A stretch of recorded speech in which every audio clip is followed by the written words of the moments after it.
Paris Saint Germain coach Luis এনরিকের মনে কোনো সন্দেহ নেই যে উসমান দেমবেলে এই বছরের শেষের দিকে যখন ব্যালন ডি'অর প্রদান করা হবে তখন তিনিই হবেন সবচেয়ে যোগ্য দাবিদার। ডেমবেলে 2025 সালে অসাধারণ পারফর্ম করে নিজের এক পুনর্জাগরণ ঘটিয়েছেন, অথচ যাকে একসময় বোঝা বলে মনে হচ্ছিল বার্সেলোনা ক্লাবে, এবং বার্সেলোনা তাকে 2 বছর আগে মাত্র 50 মিলিয়ন ইউরোতে পিএসজির কাছে বিক্রি করে নগদ অর্থ সংগ্রহের একটি উপায় হিসেবে বিবেচনা করেছিল।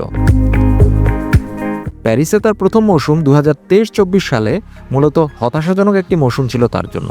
মাত্র 17টি লিগ ম্যাচে তিনি শুরুর একাদশে সুযোগ পেয়েছিলেন।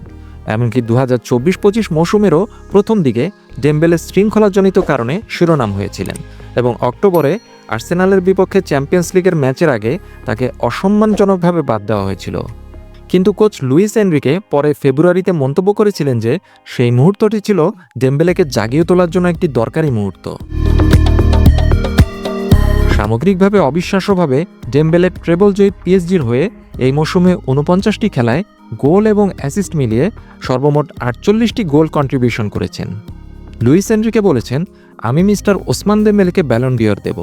ইন্টারের বিপক্ষে সে যেভাবে দলের রক্ষণভাগেও কাজ করেছে, কেবল সেটাই তার ব্যালন ডি'অর জয়ের জন্য যথেষ্ট হতে পারে। এভাবেই আপনি একটি দলকে নেতৃত্ব দিতে পারেন।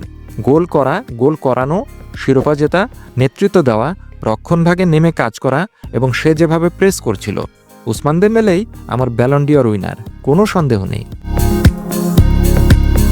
2025 সালের ব্যালন ডি'অর অনুষ্ঠানটি আবারও প্যারিসের থিয়েটার ডু শ্যাটেলেতে অনুষ্ঠিত হবে। আগস্টে মনোনীতদের নাম ঘোষণা করা হবে।